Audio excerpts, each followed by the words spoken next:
ناظرین السلام علیکم۔ جواب چاہیے کے ساتھ ڈاکٹر دانش حاضر ہے۔ میرے ساتھ آج بہت ہی اہم شخصیت ہیں اور JUI کے سربراہ اور PDM کے سربراہ جناب مولانا فضل الرحمان صاحب۔ السلام علیکم سر۔ آپ نے ہمیں قیمتی وقت دیا، بہت شکریہ۔ آپ سے بات سر شروع کروں گا وہ اس بنیاد پہ کہ ابھی ایک حالیہ جو مراسلہ اور کیبل لیٹر کے حوالے سے عمران خان صاحب نے جو ایشو اٹھایا ہوا ہے، اب اس پہ قومی سلامتی کی تو رائے آ گئی، ایک دفعہ نہیں 2 دفعہ آ گئی، اور مسلسل انور مجید صاحب نے بھی اسٹیٹمنٹ دے دیا، لیکن وہ اپنے اس پوائنٹ کو لے کے بار بار اسٹیبلش کر رہے ہیں۔ امریکہ کے نے بھی 2 دفعہ اس کو کہا کہ جی یہ اس کے اوپر کہ جی یہ غلط ہے، لیکن ابھی جو امریکن وزارت خارجہ جو ہیں ان کے ترجمان کا بڑا سخت اسٹیٹمنٹ آیا ہے، اور انہوں نے کہا ہے کہ یہ جھوٹ ہے، لغو ہے، پروپیگنڈا ہے، ناقص معلومات ہے۔ کیا کہیں گے سر؟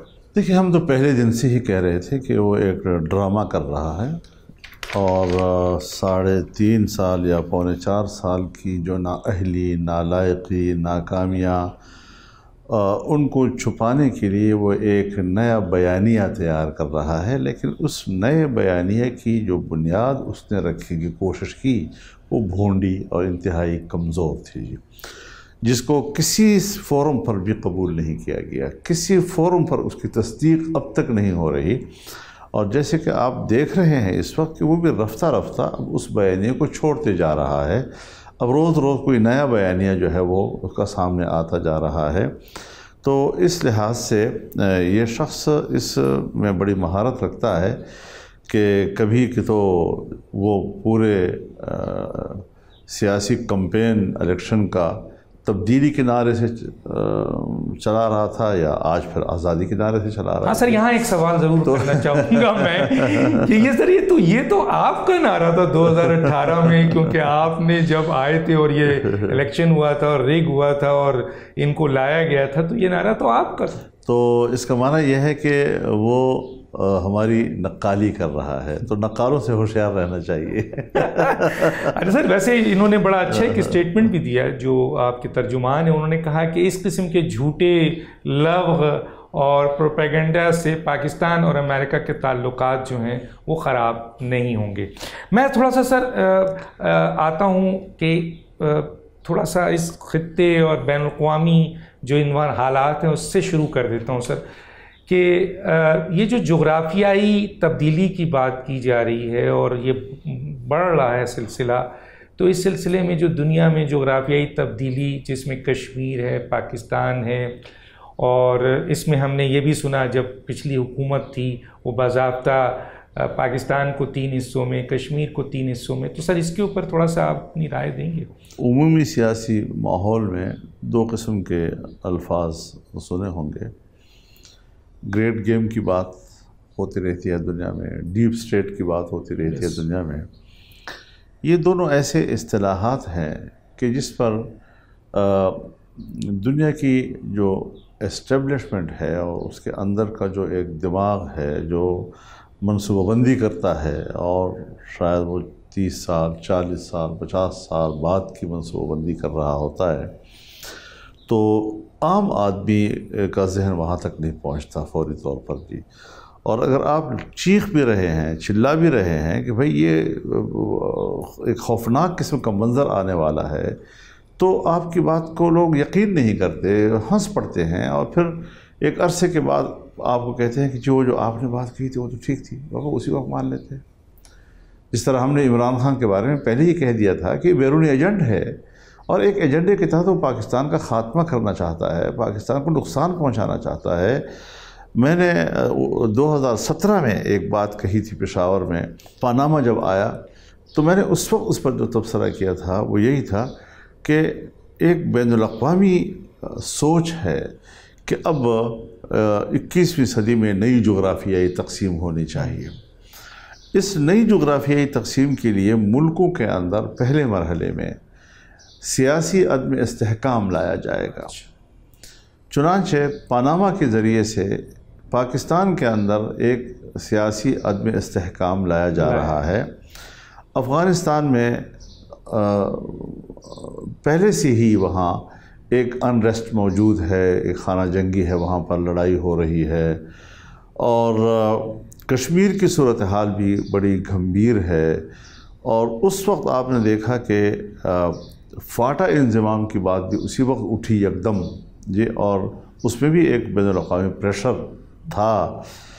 آپ نے اس زمانے میں ایک بات اور دیکھی ہوگی کہ کون سی وحی آ گئی عمران خان پہ کہ وہ کہہ رہا ہے کہ کشمیر کو 3 حصوں میں تقسیم کرنا چاہیے، جبکہ اقوام متحدہ کی قراردادوں کی بالکل الٹ بات ہے یہ۔ اور ہم نے آج تک اپنا سٹیٹمنٹ تبدیل نہیں کیا، کیونکہ جو میرے اسٹیٹ کا موقف ہے میں اسی کو دہراتا رہوں گا، چاہے ہم اپنے گھر میں بیٹھ کر سوچیں کہ آنے والے حالات کیا ہیں اور کشمیر پر ہم نے اپنے موقف میں کوئی تبدیلی لانی ہے، یا اپنی حکمت عملی میں کوئی تبدیلی لانی ہے، یا اسٹریٹجیکلی ہم نے اس کے حوالے سے کچھ سوچنا ہے، لیکن اسٹیٹ کے موقف کو چھوڑ کے بات کرنا، ابھی کیا ضرورت تھی اس بات کی کہ آپ کہہ رہے ہیں اگر فوج نہ ہوتی، یعنی ایک لفظ اگر لگا کے اپنا ایجنڈا بتا رہا ہے کہ اگر فوج نہ ہوتی تو پاکستان 3 حصوں میں تقسیم ہوتا۔ اب یہ 3 کا لفظ جو ہے کہ نہ 2 حصوں میں تقسیم ہوگا، نہ 4 حصوں میں تقسیم ہوگا، نہ 5 حصوں میں تقسیم ہوگا، 3 حصوں میں تقسیم ہوگا۔ تو کشمیر بھی 3 حصوں میں، پاکستان بھی 3 حصوں میں۔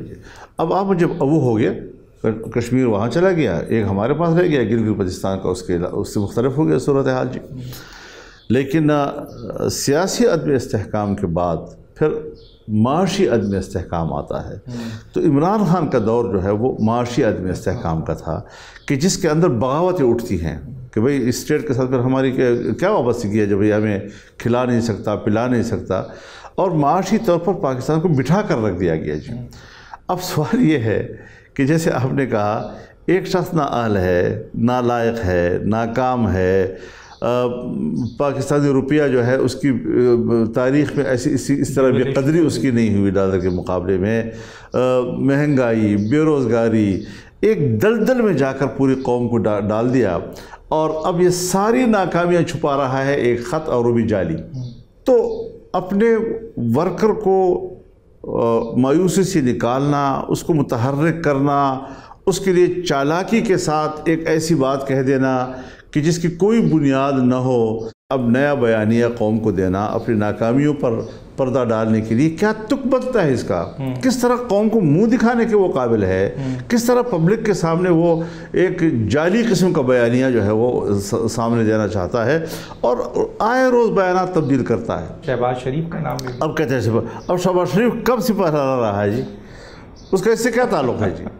یعنی جب پریشر آتا ہے تو یکدم پلٹتا ہے، ایک پریشر کا مقابلہ نہیں کر سکتا۔ اس نے IMF کے پریشر کا مقابلہ نہیں کیا، اس نے امریکہ کے پریشر کا مقابلہ نہیں کیا، اس نے غرب کے پریشر کا مقابلہ نہیں کیا، اور ایک مطالبہ آ گیا، اس نے خود بیان دیا ٹی وی پہ آ کر کہ اگر ہم نے یہ اقدام کیا تو پاکستان کی معیشت کو نقصان ہو جائے گا۔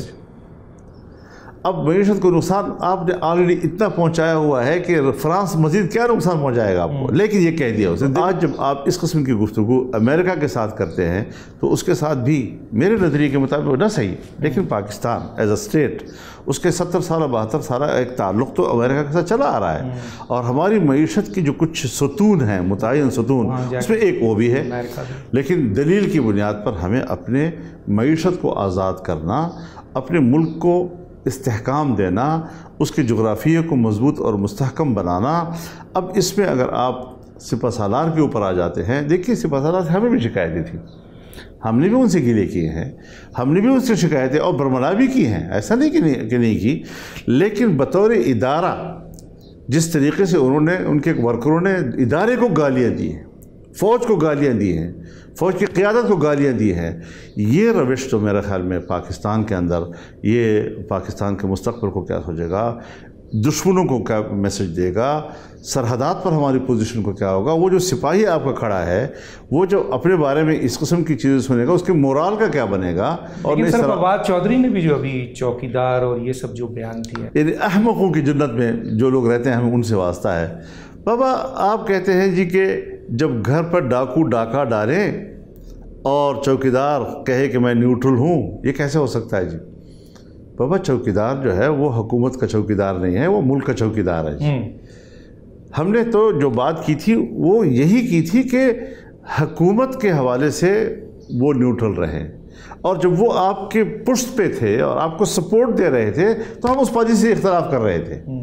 آج اگر وہ نیوٹرل بنتے ہیں تو ہمیں اپریشیٹ کرنا چاہیے، اور آپ کہتے ہیں کہ نہیں، وہ تو آپ دعوت دے رہے ہیں سر، آپ دعوت دے رہے ہیں اور الیکشن کرائیے. سیاستدانوں کا یہ ہمیشہ اعتراض رہا کہ ادارے اپنے حدود میں رہیں، آئین اور حلف کی پاسداری کریں، اور جب وہ آئین اور حلف کی پاسداری کر رہے ہیں تو آپ اپنے جلسوں میں ان کو مدعو کر رہے ہیں کہ آئیے الیکشن کرائیے. مطلب یہ ہے کہ میں اس سے سادہ الفاظ میں کہوں کہ اگر میں ایک جگہ سے ہٹ گیا ہوں اور پھر میں اپنی اس جگہ پہ واپس جانا چاہتا ہوں تو مجھے دھکیلنا جو ہے یہ سیاست نہیں ہے.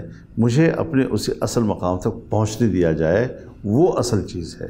لہٰذا اگر فوج واپس اپنے اس مقام کی طرف آنا چاہتی ہے تو ہمیں سپورٹ کرنا چاہیے اس کو، نہیں کہ ہم دوبارہ اس کو دھکیلیں جی، اور انہیں کہیں کہ بھئی آپ تو میر جعفر کا نام ہے، میر صادق ہے، یہ جانور تک کہا گیا. یہ حضرت تاریخ کے وہ الفاظ ہیں جس میں تاریخ نے ان لوگوں کے کردار کو مسترد کیا ہے، اس کو گندہ کہا ہے، اس کو غدار کہا ہے. آپ یہ اصطلاحات، وہ کردار اپنے ملک میں منطبق کریں تو پھر اپنے اوپر منطبق کر لیں. آپ میں اتنے گنجائش موجود ہے ماشاءاللہ کہ اس پر میر جعفر کے اطلاق بھی ہو سکتا ہے، میر صادق کا بھی ہو سکتا ہے، اور جانور کا بھی ہو سکتا ہے، اور جو بھی. تو جہاں آپ پر خود یہ چیزیں منطبق ہو سکتی ہیں، آپ دوسرے کی طرف جانے کے تکلف کیوں کر رہے ہیں؟ لیکن سر ایک بہت ہی امپورٹنٹ ہے، جیسے ابھی آپ نے جغرافیائی تقسیم کے حوالے سے بات کی، معیشت اور سیاسی انریسٹ کی، اسی طرح ہم پڑھتے آتے ہیں دنیا کے بڑے بڑے ڈیفنس اینالسٹ یا بڑے بڑے جو جرنلسٹ ہیں اور آپ کے جو لکھنے والے ہیں لکھاری، کہ کسی بھی ملک کو آج تباہ کرنا ہے تو اس کے لیے اب ایٹمی طاقت اور بڑی فوج کے بجائے دو امپورٹنٹ چیز ہے. ایک تو یہ ہے کہ آپ اس ملک کی معیشت کو تباہ کر دیں، اور دوسرا یہ ہے کہ اداروں اور عوام کو لڑا دیں. تو ہم تو وہی حالات دیکھ نہیں رہے ہیں سر. ریاست کی بقا کا مدار دو عناصر پہ ہے، ایک اس کی دفاعی قوت اور ایک اس کی معاشی قوت. آپ مثال کے طور پر دیکھیں کہ سوویت یونین وہ سپر پاور ہے دفاعی لحاظ سے، اور اب بھی ہے، اگرچہ وہ رشین فیڈریشن میں تبدیل ہو گیا، واپس سمٹ گیا ہے، لیکن اب بھی وہ سپر پاور ہے دنیا کا. لیکن معاشی لحاظ سے جب سوویت یونین کمزور ہوا تو اس کو سوویت یونین کی شناخت ہی ختم کرنی پڑی. وسط ایشیا سے اس کو دستبردار ہونا پڑا، جن ممالک پر اس کا تسلط تھا، اپنے پڑوس پہ جو سب کو دستبردار ہونا پڑا. چائنا جو ہمارا پڑوسی بھی ہے اور ہمارا دوست بھی ہے، اور 70 سال کی وہ دوستی جس کو ہم بحر الکاہل سے گہری، ہمالیہ سے اونچی، شہد سے میٹھی، لوہے سے مضبوط کہتے تھے، وہ جب معاشی دوستی میں تبدیل ہو گئی تو پاکستان میں ایک نیا معاشی مستقبل اور اس کا ایک امید پبلک کے سامنے آئی. اس کے لیے مختلف شعبوں میں اس نے انویسٹمنٹ کی، مختلف شعبوں میں، آپ کی انرجی کے شعبے میں، آپ کے مواصلات کے شعبے میں، مختلف شعبے، ریلوے کے لائن آپ کو بچھانے کے لیے، تجارتی حوالے سے، تو آپ نے اس کو منجمد کر دیا. اب امریکہ یا مغرب کی آنکھوں میں کھٹکنے والا یہ بڑا میگا پروجیکٹ جس کا چین نے ون بیلٹ ون روڈ کے حوالے سے اس کا آغاز ہی پاکستان سے کیا، اس پر اعتماد کرتے ہوئے کہ یہاں مجھے کوئی بلیک میل نہیں کرے گا، اس کو آپ نے منجمد کر دیا. اور بات کرتے ہیں امریکہ کی مخالفت میں. پاکستان کی تاریخ میں پہلی مرتبہ ایک امریکن شہری کو آپ نے لا کر اسٹیٹ بینک کا چیئرمین بنا دیا، اور جس نے کہ پہلے مصر میں بیڑا غرق کر دیا تھا وہاں کی معیشت کا، اس کو لا کر آپ نے ملک کی معیشت کا، اور پھر کیا ہوا کہ آپ نے اسٹیٹ بینک کی قانون سازی کر کے اس کو با اختیار بنانے کے نام پر IMF کے حوالے کر دیا. آج وہ پاکستان کے پارلیمنٹ کو جواب دے نہیں، پاکستان کے پرائم منسٹر کو جواب دے نہیں، پاکستان کے کیبنٹ کو جواب دے نہیں ہے. ایک ایسی قانون سازی کہ جس کے تحت آج آپ کا اسٹیٹ بینک، آپ کو میں کہتا ہوں، میری معلومات یہ ہیں کہ جولائی 2019 سے جبکہ ابھی یہ خود مختار نہیں ہوا تھا، یہ پاکستان کے ساتھ وابستہ تھا، پاکستان کو جواب دے تھا، تب بھی اس نے اپنے ملک کو 1 روپیہ قرضہ نہیں دیا، میری معلومات یہ۔ تو اب تو پاکستان کو کبھی قرضہ ہی نہیں ملے گا اپنے بینک سے۔ سو اس اعتبار سے جب آپ اپنے بینک کو IMF سے وابستہ کر لیتے ہیں تو آپ نے IMF کو اتنا طاقتور بنا دیا ہے کہ اب وہ اپنے شرائط آپ سے منوائے گا، جب چاہے آپ کو دیوالیہ ڈکلیئر کر دے، جب چاہے آپ کو وہ بلیک لسٹ کر دے۔ یہ اقدام بھی اسی دور میں ہوا ہے۔ سر سی پیک کا تھوڑا سا بتائیے گا کہ کیا آپ کی ملاقات بھی ہوئی ہے چائنیز سفیر سے؟ تو کہاں کھڑا؟ آپ کہہ رہے ہیں کہ جی یہ جو معاشی ہمارا ایک مستقبل تھا وہ 4 سال میں تباہ ہو گیا، اور کوئی کمرشل زون بھی اب تک ایکٹیو نہیں ہے جو بہت ہی امپورٹنٹ تھا، تو کیا اب یہ دوبارہ شروع ہونے جا رہا ہے؟ کیا ہوگا سر؟ تھوڑا سا مختصر 2 چیزیں آپ کو بتا دیتا ہوں جی۔ ایک تو جو وہاں کے گورنمنٹ نے ایک لیٹر لکھا ہے پاکستان گورنمنٹ کو جی، وہ بہت حوصلہ افزا ہے جی، اور اس میں انہوں نے جتنے معطل محکمے تھے، جتنے منجمد پروجیکٹس تھے جی، جتنے معطل پروجیکٹس تھے، ان شعبوں میں دوبارہ کام شروع کرنا۔ اچھا، ماشاءاللہ۔ نئے شعبوں کا ذکر کیا ہے اس میں کہ ہم اس میں بھی انویسٹمنٹ کرنے کے لیے تیار ہیں۔ یہ ایک امید افزا بات ہے، مثبت بات ہے۔ چائنا نے ہم سے منفی زبان میں بات نہیں کی ہے کہ آپ نے ہمیں یہ نقصان پہنچایا یا یہ نقصان پہنچایا، یہ نقصان پہنچایا۔ البتہ وہ پاکستان کے اندر ایک موافق ماحول ضرور چاہتے ہیں آپ سے جی۔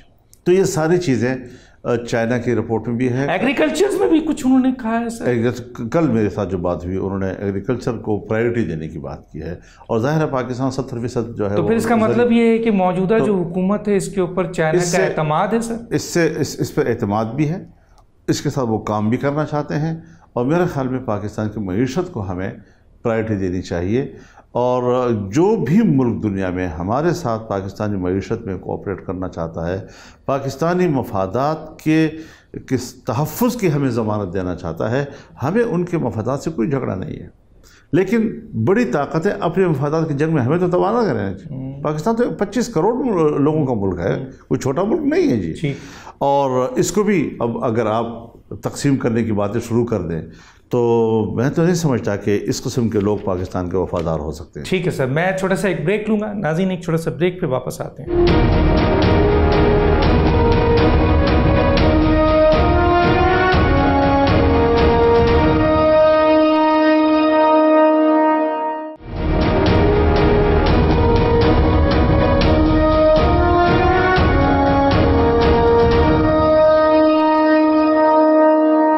Welcome back.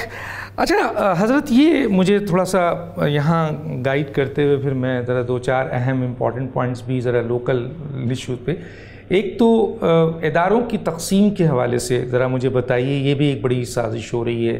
دوسری طرف اسلامی ملکوں کے حوالے سے بھی تقسیم کی بات کی جا رہی ہے، باضابطہ ایک سازش سامنے آ رہی ہے، اس کے اوپر تھوڑا سا مختصر۔ دیکھیے، آپ خود اس کردار کو دیکھیں کہ ایک اسلامی تنظیم کانفرنس جس میں تمام اسلامی دنیا بیٹھتی ہے، کوئی زیادہ بڑا کردار نہیں ہے، لیکن کم از کم ایک گوشہ ہے کہ جس میں اسلامی دنیا بیٹھتی ہے، اس میں ایک لابی کے مقابلے میں ایک دوسری لابی تشکیل دینا، ملائیشیا میں اس کانفرنس کو، اور پھر اتنی طاقت بھی نہیں کہ وہاں جا سکے، وہ بھی آپ نے جی، تو اس کے اندر کی جو ارادے ہیں وہ تو سامنے آ گئے، اور بات ہے کہ وہ بے بس ہو گیا۔ اسی طریقے سے آج اس وقت آپ دیکھیں جی کہ یہ جو حکومت کا خاتمہ ہوا تو بہت سی چیزیں منکشف ہو جاتی ہیں انسان کے اوپر جی۔ ہمارے ملک کے اندر ایک اشرافیہ ہے، ایک ایلیٹ کلاس ہے، اور اس میں ریٹائرڈ جنرلز بھی ہیں، اس میں ریٹائرڈ بیوروکریٹس بھی ہیں، اس میں اور بھی بڑے بڑے لوگ ہوتے ہیں۔ ان کے گھروں میں ماتم کیوں بچھا ہے؟ میں کیا مطلب اس کا لوں؟ یہی لوں گا نا کہ جس بین الاقوامی نیٹ ورک کے تحت اس کو لایا گیا تھا، اور جو یہاں پر اپنے ایجنڈے کی تکمیل کرنا چاہتے تھے وہ ناکام ہوا تو ان کے گھروں میں ماتم بچھ گئی، اور اس طریقے سے ایک پریشر ڈیولپ کیا جا رہا ہے آپ کے اسٹیبلشمنٹ کے اوپر، آپ کے دفاعی قیادت کے اوپر۔ تو اگر اس ایریا کے اندر یہ پریشر ڈیولپ ہوتے ہوں تو اس کا معنی یہ ہے کہ وہ جو ہمارا ایک آخری امید ہوتی ہے وہ بھی آپس میں ڈیوائڈ نظر آ رہی ہے، اور باقاعدہ اس پہ اب بھی کام ہو رہا ہے، اب بھی لوگ متحرک ہیں، کچھ لوگ عمران خان کے لیے اس وقت بھی متحرک نظر آ رہے ہیں۔ تو یہ چیزیں ہم نے قومی وحدت کی بنیاد پر ایک کرنی ہے۔ اسی لیے ضروری ہے آج کہ جو حکومت میں اس وقت ہیں، چاہے یہ ہم اس کو ایک عبوری حکومت کہیں یا جو بھی کہیں، تھوڑی مدت کے لیے ہو، لیکن ہمارا اس وقت باہمی اتحاد ضروری ہے۔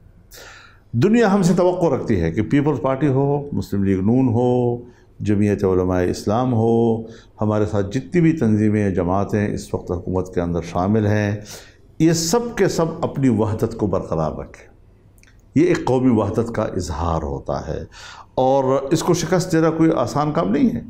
یہ روز روز کے جلسے یہ کوئی حیثیت نہیں ہے، جلسے ہم بھی بہت کرتے رہے ہیں، اور یہ ان کے جلسے تو ہمارے مقابلے میں جلسڑیاں ہیں، کوئی حیثیت ان کی نہیں ہے جی۔ اور کیمرے کے ٹریک سے وہ ایک شوشہ کر لیتے ہیں، جب آپ اس کو صاف کرتے ہیں تو اس کا کوئی جلسے کی اہمیت ہی نظر نہیں آتی۔ تو یہ چیزیں ہم نے دیکھی پالی ہیں جی، اور روز روز بیانیہ تبدیل کرنا، روز روز نیا جھوٹ گڑنا، پھر اس کو چلانا، اور پھر ان کا ایک پرانا قسم کا جو ان کا بڑا اسٹیبلش ایک سوشل میڈیا نیٹ ورک ہے، وہ بہرحال ہے اپنی جگہ پر، اس کو وہ استعمال کر کے سمجھتے ہیں کہ واقعی کوئی۔ تو ایک تو سوشل میڈیا کا ہم نے کبھی نوٹس نہیں لینا، اور سوشل میڈیا اتنی چیز نہیں ہوتی کہ ہم اس کے دباؤ میں آئیں۔ ہم پبلک کی رائے کو اپنی کارکردگی سے ٹھیک کریں جی۔ لیکن میں ایک گزارش آپ سے کرنا چاہتا ہوں جی، کہ جہاں تک یہ بین الاقوامی سازش، دنیا کو تقسیم کرنا، پاکستان کو 3 حصوں میں تقسیم کرنا، کشمیر کو 3 حصوں میں تقسیم کرنا، اسٹیبلشمنٹ کے اندر ڈویژن لانا، یہ آج گند ڈالنا ہر جگہ پر، یہ اس پارٹی کا منشور رہ گیا ہے جی۔ عمران خان کا منشور سوائے اس کے اب اور کوئی چیز نہیں ہے کہ جہاں جاؤ گند ڈالو جی۔ پریزیڈنٹ ہے اس کا بیٹھا ہوا ہے جی، وہ حرف نہیں اٹھا رہا، اب یہ آئین کی خلاف ورزی کر رہا ہے۔ بزدار صاحب التی پلتی مار کر بیٹھ گیا کہ میں وزیر اعلیٰ ہوں، میں نہیں نکلوں گا، نکالنا پڑا اس کو۔ گورنر بھائی تم وفاق کے تابع ہو، تمہیں نکلنا پڑے گا، نہیں جاتا۔ خواہ مخواہ ہر جگہ پر ایک ہنگامہ کھڑا کرنا۔ اسپیکر، ڈپٹی اسپیکر سب نے غیر آئینی کام کیا، اسی طرح وزیر اعظم نے کیا، صدر نے کیا۔ اب آئین جو ہے اس کے تحت ایک ادارے نے فیصلے دے دیا ہے، اب آپ نہیں ہیں اسپیکر، آپ نہیں ہیں ڈپٹی اسپیکر، آپ گند کیوں ڈال رہے ہیں؟ آپ نہیں ہیں وزیر اعظم، آپ گند کیوں ڈال رہے ہیں؟ تو یہ گند ڈالنا، اس نے پورے 3 سال میں بھی گند ڈالا، غلطوں سے ملک کو بھر دیا، اخلاقی لحاظ سے بھی، معاشی لحاظ سے بھی، کارکردگی کے لحاظ سے بھی۔ اور ابھی بھی ان کی جو ایک پریشانی ہے وہ یہ ہے کہ ایسی تحریک چلی میرے خلاف کہ جو ایجنڈا میں باہر سے لے کر آیا تھا میں اس کی تکمیل نہیں کر سکا، نہ پاکستان کو 3 حصوں میں تقسیم کر سکا، نہ کشمیر کا تو خیر ہو گیا کسی حد تک، لیکن اس طریقے سے جو اور اپنی قوم کے اداروں کو اب تقسیم کرنے کی بات کر رہا ہے، اس قسم کی گفتگو کر رہا ہے کہ جس سے کہ اس کے اوپر اندر سے ایک پریشر آئے۔ کچھ لوگ ہیں جو ابھی اندر ان کو سپورٹ کرنے کی بات کر رہے ہیں، لیکن یہ عوامی قوت کے مقابلے میں ٹھہر نہیں سکتے۔ عوامی قوت جو ہے وہ ہے کہ جس نے اس کو اتارا ہے جی۔ ہاں، پھر بھی اس کے لیے جو استعمال ہوا ہے وہ کوئی غیر آئینی راستہ استعمال نہیں ہوا، پارلیمنٹ کے ممبران نے کیا۔ بالکل، پارلیمنٹ کے ممبران میں بھی پی ٹی آئی کے ممبران نے نہیں، اتحادی جماعتوں نے کردار ادا کیا۔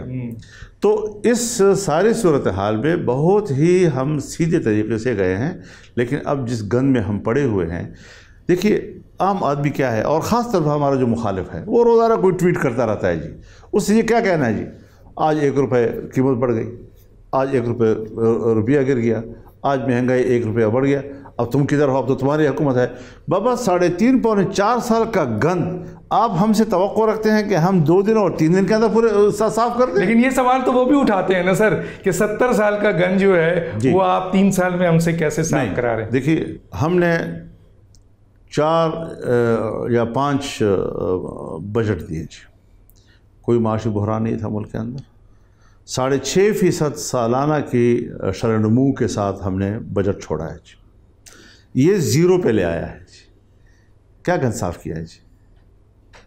جو کچھ تھا اب 100% تو کہیں بھی ٹھیک نہیں ہوتا جی، مسائل ہوتے ہیں، انسانیت ہے، آپ کروڑوں لوگوں کو. لیکن سر ایکسکیوز نہیں چلے گا. آپ یہ بتائیے کہ آپ کے پاس جو اس وقت 1 سال 3 مہینہ ہے، کیا قبل از وقت انتخابات کی کوئی گنجائش ہے، یا پورا 1 سال 3 مہینہ آپ اپنا مینڈیٹ جو آپ کو دیا گیا ہے آئینی اور قانونی طور پر اس کو آپ استعمال کریں گے یہ حکومت؟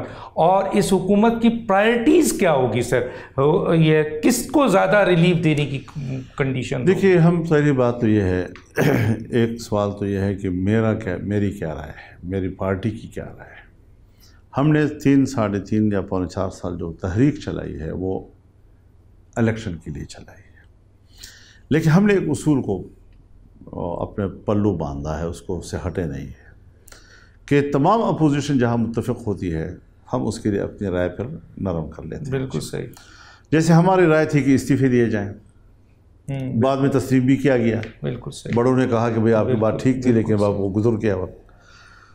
لیکن اب بات آ کر رکی ہے عدم اعتماد کے اوپر. اب صورتحال یہ ہے کہ جو عدم اعتماد کے ذریعے وہ ہٹا ہے تو اس میں اس کے اتحادی لوگ بھی ہمارے طرف آ گئے ہیں. بالکل صحیح. جب وہ ہمارے طرف آئے ہیں تو اب اس ڈیکورم کے اندر ان کی بھی رائے ہو گئی. بالکل صحیح. لہٰذا ابھی ہم نے تو کچھ معاملات سیدھے کرنے ہیں، الیکشن ریفارمز کرنے ہیں، نیب کی صورتحال کو دیکھنا ہے جو ہمارے خلاف استعمال ہوتا رہا ہے. ہم اگر چاہیں تو جوں کا توں اس کو رکھ کر اپنے مخالفین کے خلاف استعمال کر سکتے ہیں، لیکن یہ نہیں. ہمیں ملک کے لیے سوچنا ہے کہ اگر اس کے اندر کوئی ایسی چیزیں ہیں کہ جس میں وہ سیاسی طور پہ استعمال ہو رہے ہیں، کوئی اس کو ہمارے خلاف استعمال کر سکتا ہے، انتقامی طور پہ استعمال ہو رہا ہے، اور چونکہ یہ بنایا ہے ایک ڈکٹیٹر نے ہے، تو پھر جب تک یہ ادارہ رہے گا اسی تصورات کے ساتھ رہے گا. تو میں تو ذاتی طور پر اس کے خلاف ہوں، لیکن پھر بھی کیا ہم فوری پر اس کو ختم کریں، یا یہ کہ ہم اس میں بھی اصلاحات لائیں فی الحال، اور پھر ملک کی معیشت کو ایک پٹڑی پہ چڑھانا تاکہ ہم آنے والے مستقبل میں ملک کو ایک اچھی معیشت دے سکیں. اب انتخابات جو ہیں یہ مشاورت ہی کی بنیاد پر طے ہوں گے کہ ہمارا کام اگر صحیح جا رہا ہے، ہم پبلک کو اعتماد میں رکھ کے آگے بڑھ رہے ہیں، تو پھر شاید ہم پورا بھی کر لیں اور وقت پہ انتخابات کرائیں. اگر صورتحال ایسی ہے کہ جس میں ہم سمجھے کہ نہیں، نئے مینڈیٹ کے ساتھ لوگ آئیں اور پبلک جو ہے وہ ووٹ دیں لوگوں کو، تو پھر یہ بھی ایک مسئلے کا حل ہے. لیکن یہ سب کچھ ہوگا اتفاق رائے کے ساتھ. ابھی تک ہم اتفاق رائے کے ساتھ چل رہے ہیں اور یہ اتفاق رائے ہم برقرار رکھنا چاہیں گے. ٹھیک ہے سر، لیکن سوال یہ پیدا ہوتا ہے کہ معیشت تو آپ کی اس وقت گر بھی ہے سر. IMF پہ، اسٹیٹ بینک ادھر ہے، حالانکہ اسٹیٹ بینک کا گورنر اب ہٹا ہے، لیکن بہرحال اسٹیٹ بینک ابھی بھی ان کے قانونی طور پر. تو سر عوام کو جو ریلیف ہے، ظاہر ہے کہ اگر آپ IMF پہ چلیں گے تو ان کی ڈکٹیشن کے اوپر تو وہ تمام سبسڈی ختم کرنی پڑے گی، اور ایسے ماحول آ جائے گا جس میں عوام سے چیزیں نکال لی جائیں گی. تو اگر آپ نے پیٹرول پہ یا عام فوڈز پہ یا دوسری چیزوں پہ یا ٹیکسز کا اضافہ کیا، عوام پہ لوڈ ڈالا، تو یہ تو آپ کی حکومت کی ناکامی ہوگی جو آپ کو اگلے سال یعنی جو الیکشن ہوگا اس میں فیس کرنی پڑے گی. اس میں کوئی شک نہیں ہے، میں 100% آپ سے اتفاق کرتا ہوں. اس وقت یہ بات زیر بحث ہے کیونکہ ایک طرف آپ کے اسٹیٹ بینک کا مسئلہ ہے. میری رائے یہ ہوگی کہ ہم اس قانون سازی پہ غور کریں اور اس کو واپس پاکستان کے کنٹرول میں لائیں. ہمارا اثاثہ ہے، ہمارے پاس ہی ہونا چاہیے. لیکن بہرحال اس کے ماہرین اس کا حل کس طرح ڈھونڈتے ہیں وہ ظاہر ہے کہ مجھ سے زیادہ بہتر جانتے ہوں گے. جہاں تک سبسڈیز کو ختم کرنا والی بات ہے، میں نہیں سمجھتا کہ ہم سبسڈی ختم کر کے پاکستان کے عوام کو مطمئن کر سکیں گے. ایک مہنگائی کی طوفان سے نکل کر ہم آتی ہی ایک نیا مہنگائی کا طوفان لے آئیں. روپے دو کہ تو چلو اس پہ تو کچھ وقت نکل جائے گا، لیکن اگر ہم نے سبسڈی ختم کر دی، ہمیں غریب آدمی کی روٹی کی فکر کرنی چاہیے، ہمیں آٹے پر سبسڈی دینی چاہیے.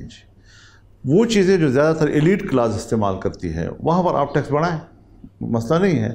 لیکن جو کو عام آدمی استعمال کرتا ہے، مثلا آپ ٹرانسپورٹ کو عام آدمی استعمال کرتا ہے، ویگن کو عام آدمی استعمال کرتا ہے، اگر آپ اس کے اوپر بوجھ لائیں گے تو اس کا بوجھ پھر عام آدمی ادا کرتا ہے کرائے کی صورت میں.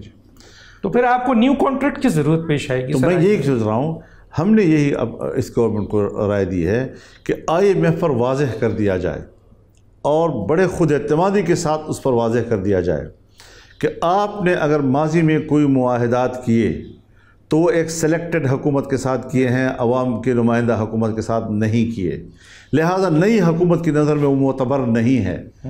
ہمیں نئے فارمولے بنانے چاہیے، ہمارے اندر صلاحیت ہونی چاہیے، اور نئے فارمولوں کی بنیاد پر ہمیں IMF کو انگیج کرنا چاہیے تاکہ ہم قوم کے لیے کوئی بہتر فیصلے کر سکیں۔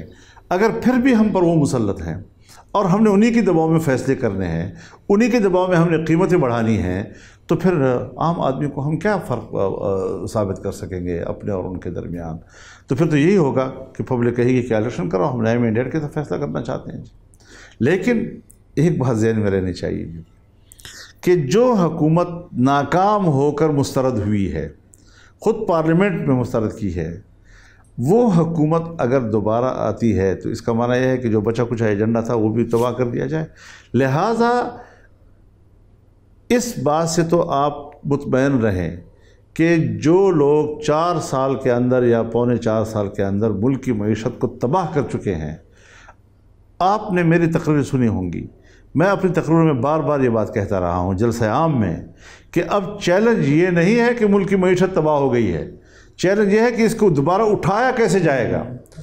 یہ واقعی چیلنج ہے ہمارے لیے، اور اس پر ہمیں پبلک کی سپورٹ چاہیے ہوگی کہ ہم کس طرح پوری قومی وحدت کے ساتھ اس دلدل سے نکلیں، اس گند سے ہم نکلیں، اس کو صاف کریں اور جلد از جلد صاف کریں۔ کوئی لمبی لیکن سر عوام نے اور بزنس مین نے اور سرمایہ کار نے آپ پر اعتماد کیا، جس طرح دیکھیے چائنا نے آپ پر اعتماد کیا تو وہ دوبارہ وہ تمام چیزیں اوپن کر رہے ہیں، بلکہ نئی چیزوں کی طرف جا رہے ہیں۔ آپ نے دیکھا کہ سر آپ کے آتے ہی جو ڈالر تھے وہ 190 سے 8-10 روپے نیچے گر گیا، اسٹاک ایکسچینج ایک دن کے اندر اسٹاک ایکسچینج بڑھ گیا۔ تو یہ لوگ تو اعتماد کر رہے ہیں، لیکن سر ڈیلیور تو آپ نے کرنا ہے۔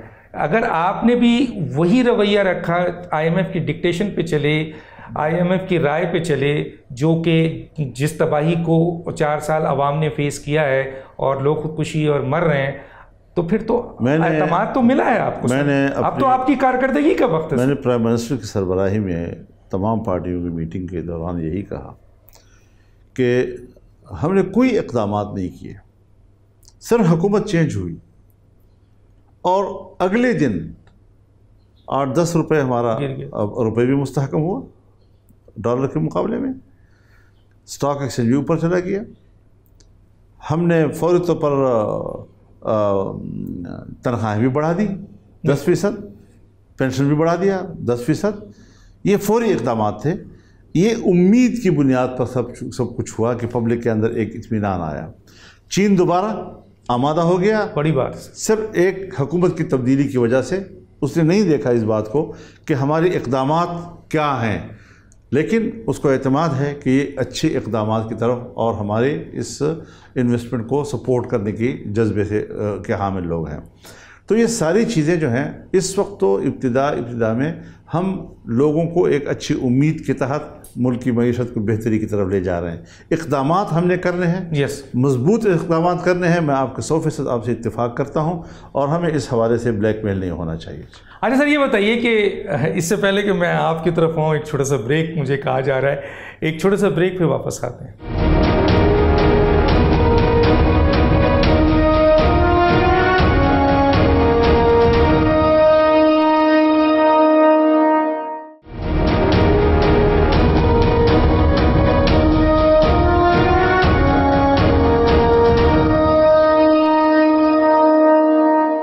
Welcome back.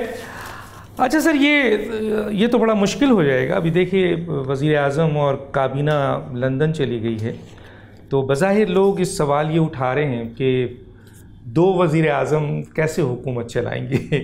ایک میاں نواز شریف کے بارے میں کہا جا رہا ہے، ایک شہباز شریف کے بارے میں کہا جا رہا ہے۔ تو بہتر نہیں ہے کہ سر نواز شریف صاحب یہاں آ جائیں؟ اب تو حالات بہتر ہیں اور ان کی جو 3 حکومتوں کا ایکسپیرینس ہے، اور پھر ایک بڑے ماہر اسحاق ڈار صاحب وہاں موجود ہیں جنہوں نے اکانومی کو، حالانکہ ہم نے بڑی تنقید کی ان پر اس وقت لیکن پھر بعد میں جب کمپیریزن دیکھنے میں آتا ہے تو انہوں نے تو 5.8 تک جی ڈی پی اور کس طرح ڈالر کو مینٹین کیا، تو وہ قابل تعریف ہے اور ان کو بڑا ایکسپیرینس ہے.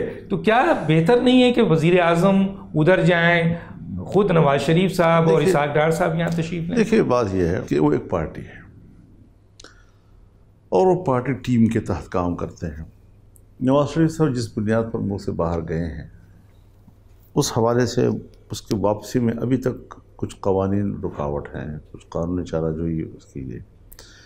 اب ظاہر ہے کہ انہوں نے اپنی ایک رائے، بڑی واضح رائے دے دی ہے. اچھا.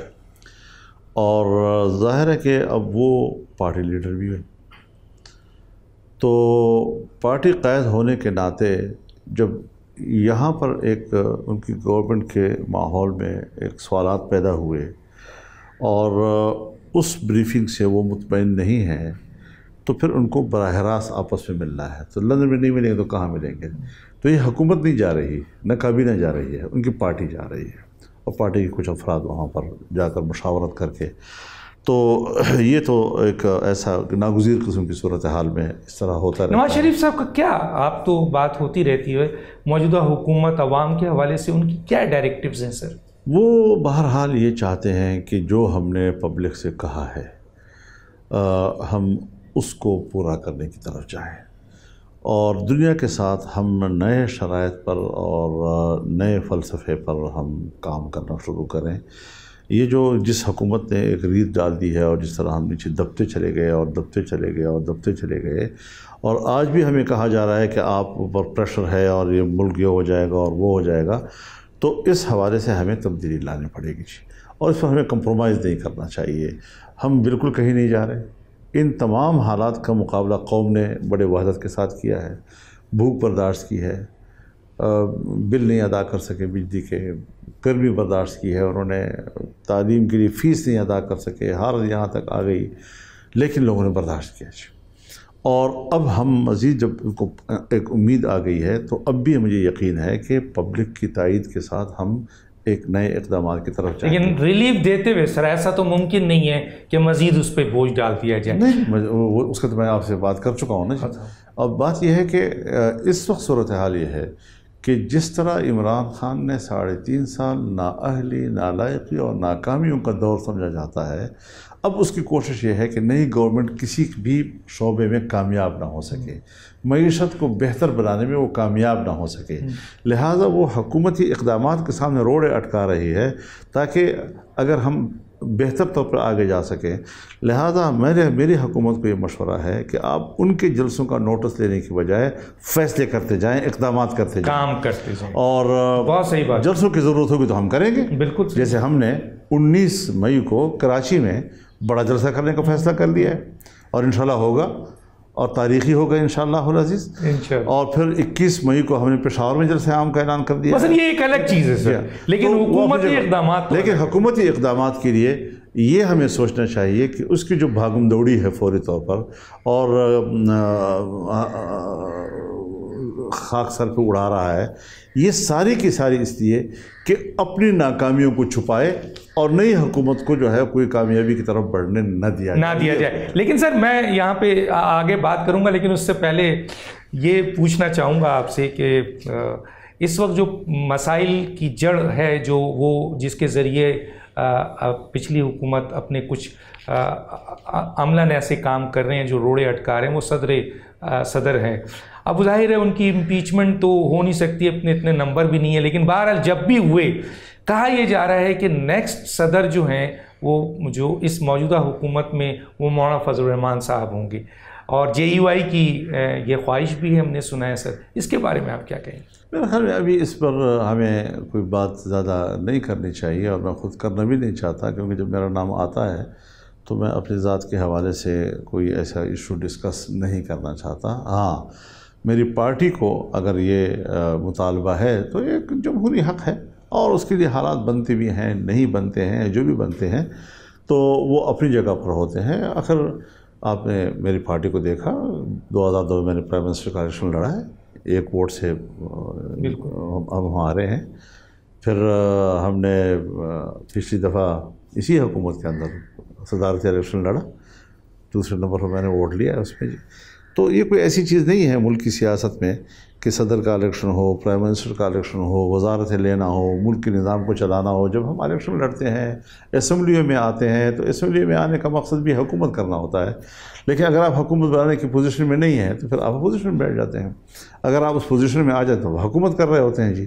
تو یہ ساری چیزیں ساتھ ساتھ چلتی رہتی ہیں. میرا سوال یہ ہے کہ کیونکہ JUI کا مطالبہ ہے، آپ PDM کے سربراہ بھی ہیں، اور اب یقیناً یہ صدر کو جانا ہے اور یہ صدر رہ نہیں سکیں گے کیونکہ جو حالات وہ خود پیدا کر رہے ہیں. تو جب صدر کی سیٹ خالی ہوتی ہے اور آپ کو یہ اعزاز بخشا جاتا ہے تو اس سلسلے میں آپ کی کیا رائے ہوگی سر؟ آپ کو یہ ایکسیپٹ کریں گے؟ میں عرض کہیے کہ یہ ساری چیزیں پھر اتفاق رائے سے ہی ہوں گی، کیونکہ ہم ایک پرائم منسٹر کو بھی ہم نے اگر طے کیا تو اتفاق رائے سے طے کیا ہے. آگے بھی اگر فیصلے ہوں گے تو اتفاق رائے سے ہوں گے انشاءاللہ. چلیں سر.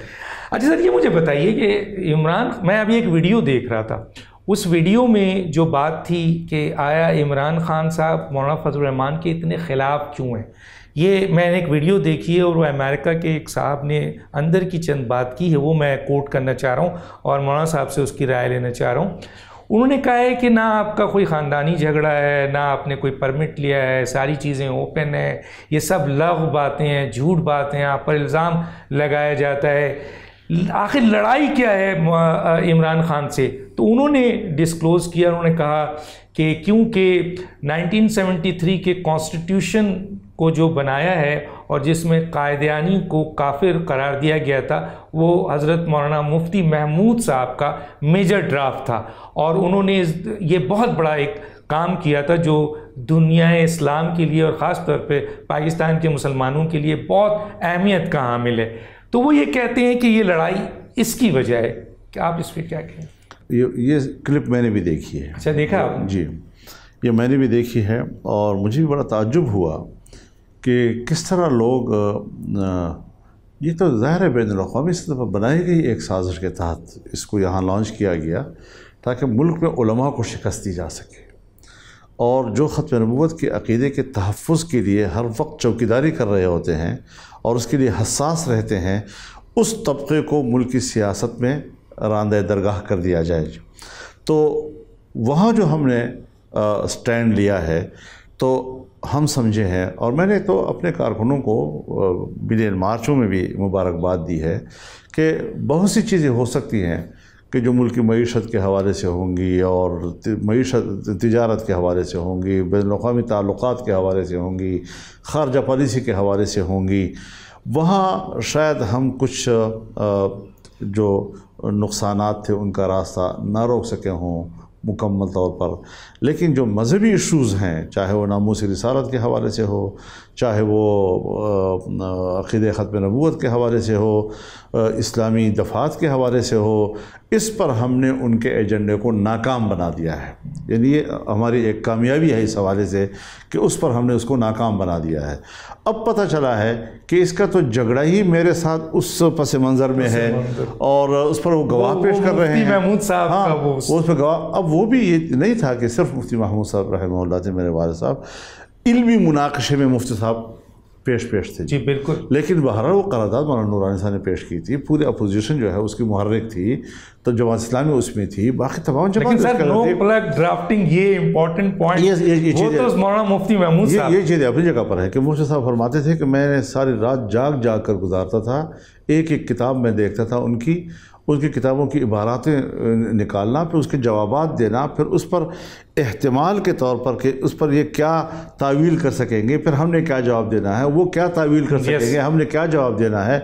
بڑی ایک محنت اس میں ان کو کرنی پڑی تھی علمی لحاظ سے، اور ایک باہمی اعتماد کے ساتھ اس وقت کے اپوزیشن نے مسئلے کو اٹھایا اور بھٹو صاحب جو ہے اس پر راضی ہوئے. سیاسی آدمی تھے اور جب دیکھا کہ پبلک جو ہے واقعی اس کا ایک ڈیمانڈ ہے تو انہوں نے ڈیمانڈ کو قبول کر لیا. جی آج جب وہ پورے ملک سے باہر ریشہ دوانیاں کر رہے ہیں اور اسرائیل اور میرزائیل یہ دونوں مل کر سازشیں کر رہے ہیں، تو اس کا بھی ہدف پاکستان ہی ہے. ہم نے پاکستان جانا ہے. ان کا وفد جو ہے جب تحریک انصاف بنی تو یہ خود گئی ہے ان کے پاس ان کو سپورٹ کرنے کے لیے. ابھی ایک کلپ آپ ذکر کریں، ایک اور کلپ آیا ہے، ایک قادیانی ان کو خطاب کر رہا ہے اور ان کو پیغام دے رہا ہے کہ ان ملاؤں کے خلاف وہ کچھ کرو جو اتاترک نے کیا تھا. اچھا. ورنہ پاکستان میں آپ اپنے اہداف کو نہیں پہنچ سکیں گے. اور ہم آپ کے ساتھ ہیں. تو اس طریقے سے اس کی پشت پناہی روز بروز ننگی ہوتی جا رہی ہے. اور آپ دیکھیں کہ جس وقت وہ اترا ہے سب سے پہلے گولڈ سمتھ کے خاندان نے، یہودی خاندان نے اس پر افسوس کا اظہار کیا ہے، اس پر احتجاج کیا ہے. تو وہی یہودی لابی اس کے جانے سے پریشان، وہی قادیانی لابی اس کے جانے سے پریشان. یہ چیزیں خود بخود اب تو اس کا مطلب ہے فاروق صاحب نے جو ویڈیو لوڈ کی ہے پوری معلومات کے ساتھ، وہ یہ وجہ بتائی ہے انہوں نے کہ یہ ہے اصل لڑائی. ایک تو دین کے بارے میں جہالت ہی جہالت ہے. نمبر دو یہ کہ ایک ایسا ذہن انہوں نے زہر ڈال دیا ہے نوجوانوں کے دماغوں میں. کچھ ایسے لوگ، ایک طبقہ مستقل پیدا کر دیا ہے کہ جو عمرانی فرقہ ہے. اور یہ عمرانی فرقہ نہیں، یہ عمرانی فتنہ ہے، جس میں بڑے اچھے اچھے دستار و قبہ والے جو ہے لوگ بھی بہتے جا رہے ہیں. اور ہم دیکھ رہے ہیں کہ ان کی کوئی عوامی قبولیت نہیں ہے، لیکن اپنی شاید وہ بھی جیسے کہ خالی جگہ پر کرنے کے لیے ہمارے پاس. یہ ایک بیماری ہے حضرت. اور دنیا میں تاریخ میں بہت لوگوں کو، بڑے بڑے لوگوں نام ہیں جن کو یہ بیماریاں رہی ہیں، اور جس نے اس بیماری کی بنیاد پر باقاعدہ طبقے پیدا کیے ہیں، اپنے فالوورز پیدا کیے ہیں، ذہانت کی بنیاد پر، لچھر زبان کی بنیاد پر، ایک فصاحت و بلاغت کی بنیاد پر. لہذا دنیا میں جتنی بھی گمراہ پیدا ہوئے ہیں اور انہوں نے امت کو گمراہ کیا ہے اور اپنے فرقے پیدا کیے ہیں جن کا آج نام و نشان نہیں ہے، یہی باطل ہونے کی علامت ہے کہ پھر بعد میں نام و نشان نہیں رہتا. وہ بھی اپنے وقت کے ذہین لوگ تھے، وہ بھی اپنے وقت کے بڑے اسکالرز تھے، ان کو اسکالر کے طور پر لیا جاتا تھا. تو یہ جو فرقے پیدا ہوتے ہیں، اور یہ آج اسی طریقہ کا ایک فتنہ پیدا کیا جا رہا ہے کہ جس میں وہ ایک ذہن دے رہے ہیں کہ اگر یہ جہنم میں جائے گا تو میں بھی اس کے ساتھ جاؤں گا. خدا محفوظ رکھے ہمیں کہ اگر وہ ہمارے گھر میں ناجائز داخل ہوگا، ہمیں وہ بھی قبول ہے، کوئی پرواہ ہمیں نہیں ہے، میں وہ الفاظ نہیں استعمال کر سکتا جی. تو اس قسم کی چیزیں. بس آخری سوال سر، میں یہاں آپ کو روکوں گا سر، ٹائم میرا خام ہے. کیا اگلا الیکشن جو آپ کا ہے وہ پی ڈی ایم کے پلیٹ فارم سے ہوگا یا انڈیویجول ہوگا سر؟ ابھی سردست بالکل حتمی طور پر بات نہیں کی جا سکتی، نہ خارج از امکان ہے.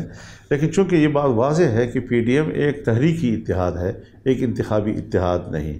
اگر کوئی ایسا فارمولہ آتا ہے کہ جس میں ہم ایک دوسرے کو ایڈجسٹ کر سکتے ہیں تو کوئی بعید بات. آپ کے پی کے کی حکومت اور بلوچستان کی حکومت کو بھی گرانے جا رہے ہیں، یہ ایک نیوز آئی. یہ گرانے جانے والی بات ہے تو یہ ہے کہ بالکل ہم چاہیں گے کہ گرے، لیکن یہ ہے کہ جب اسمبلی کے اندر ہم نے کچھ کرنا ہوگا تو اس کے لیے نمبرز کی ضرورت ہے. اب نمبر پورے ہوتے ہیں نہیں ہوتے اس پہ، لیکن آپ چاہتے ہیں سر کہ ظاہر ہے. بہت شکریہ سر، آپ نے بڑا قیمتی وقت دیا. ناظرین، ڈاکٹر دانش کو یاد دیجیے. اللہ حافظ.